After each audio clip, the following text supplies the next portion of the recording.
how is Juliana gonna beat Kayla? That's a fair question. And according to my partners at DraftKings, and they get a lot of their cues from you, she's not. Simple as that. Okay. But while we're answering the question of how Juliana is going to beat Kayla, let's make sure that we look at the other side of the coin and let's try to think of how Kayla's going to beat her. Now, there's a lot of respect from Juliana right away because of that Olympic gold medal. And I realize there's two of them, but as a woman's wrestler, and Juliana was moving herself into the elite before she switched over to MMA, she still would have those dreams. And for somebody that followed through and succeeded, it can be very difficult for a wrestler to take on a gold medalist and have this huge confidence. It just can't. Purely out of respect. But Juliana would beat Kayla in a wrestling match. So now you're left with being forced to look at judo. I don't have a lot of wonderful things to say about judo. And I always get comments left and below. And I don't know why. I'm right. I'm completely right when I tell you judo has never had a champion. Not only has judo never had a champion, judo has never had somebody fight for the title. There's no great judo practitioner, of course I'm talking to the men's division, no great judo practitioner that's ever become champion, but they've never even fought for the title. In fact, back it down one more, there's never been this great judo star who fought in a number one contenders match that with a victory that never came, could have then fought for a title, for a victory of a world championship, of which never happened. Judo does not have much of a success in MMA, and it shouldn't.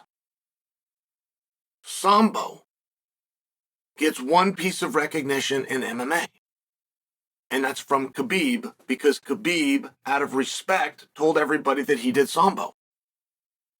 Though if you watch Khabib's fights, you will see a grand total of no Sambo. Now, the women have had two stars, Ronda and Kayla.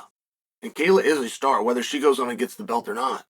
Ronda had the belt, Kayla now fights for the belt. That's two things that men's judo was never able to do. Why? Does it matter? Is there a difference? Or does that just happen to be a gender coincidence? No, there's a difference. It's the uniform.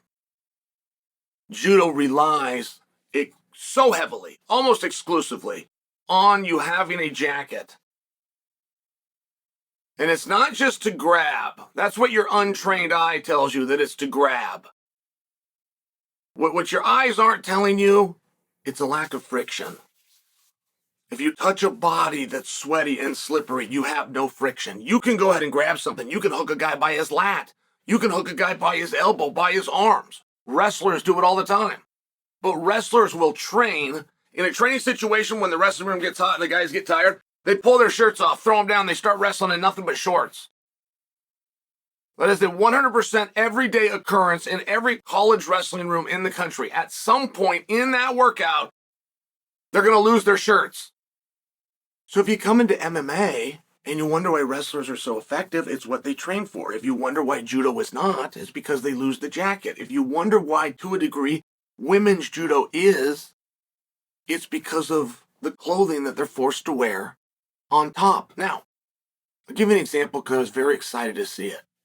In fact, I went in person to see it. And I was one of few. The show bombed.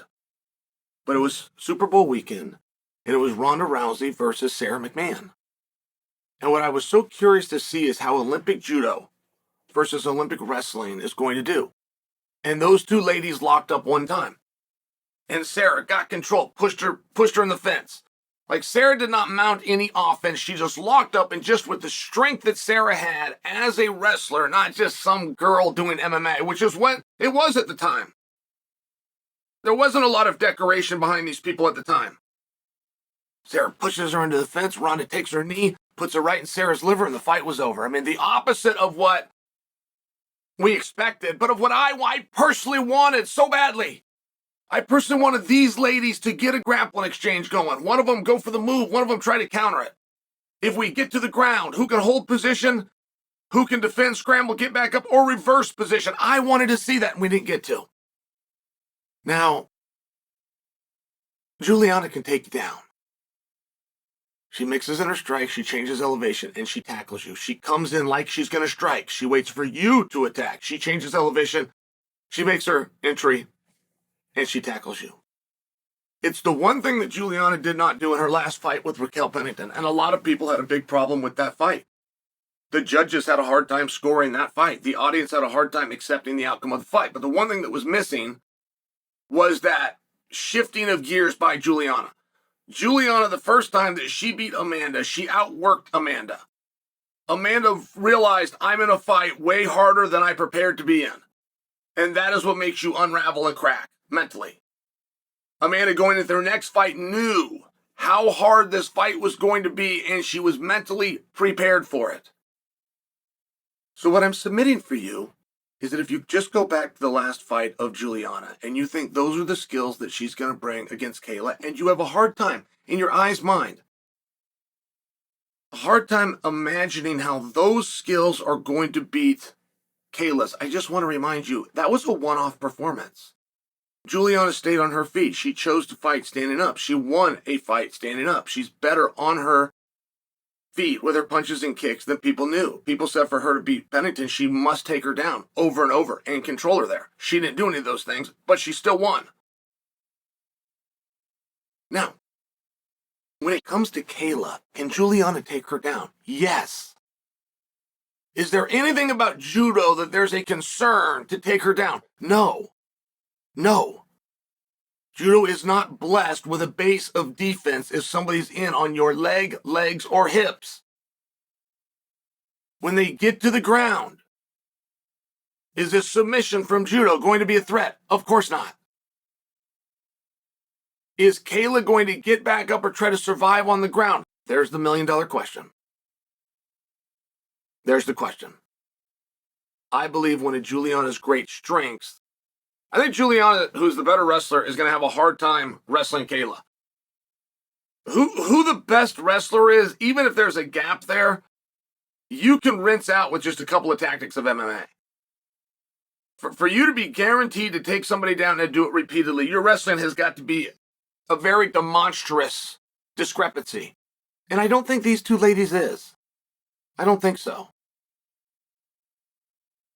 And what will kill Juliana is what killed Holly Holm, which is if you go down to the ground and you're on bottom and you don't understand judo, and the only thing going through your mind is, she's got 2 gold medals, I can't get up. Like, your mind will work that way. I have a 2-time Olympic champion on me in ground fighting. We're on the ground, I'm stuck. That's not what judo gets rewarded for. That's not how judo works. I'll just put that in your mind now. And if Juliana goes down, and I did feel that, and she deserves her credit. Kayla definitely deserves her credit for beating Holly. But that was one of those fights where when I watched it, I rewatched it, and I even played it back in my mind's eye. Holly underperformed to a larger degree than Kayla overperformed. Right? Like, if you use Holly Holm as a jumping off point, and you find somebody that can beat Holly, let alone somebody that can dominate Holly, you've probably found the one person out there. Like, Holly does not get beaten. She damn sure doesn't get dominated, but she did by Kayla.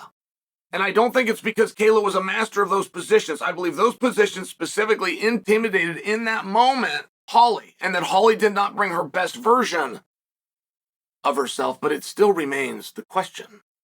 If and when Juliana gets on bottom, is she going to find an urgency? Is she going to scramble, either back on top to a reversal, or is she going to settle into that position, feeling safe about submissions, feeling she can deal with the ground and pound, but fully conceding and giving that round away? Wherever that action happens, does she give that round away? Because you get 3 giveaways and you're done. I don't think so. I think it's something you're going to be very surprised with. Should they lock up? Should they start pushing and pulling? It's not going to be overwhelming for Kayla. In fact, the better of the two is Juliana. One thing about Kayla's awesome, by the way, guys. I'm not questioning her greatness. I'm just sharing with you from a judo standpoint. If you're right here, you have nothing. If you were this close, you're nothing. If you were this close, you're a face-off. You could lean in and kiss them. You have nothing. For judo to be at play, you must have contact. That's not true in wrestling. That's why Juliana can throw from way back here, change elevation, and tackle these girls. She did it with Amanda. There's a reason when the scramble takes place, Juliana can float her hips and come out on top. Kayla's got one position to do that. She's got to have a hold of her. She can't just be close. Close enough, not good enough in judo. Close enough, good enough in the sport of wrestling.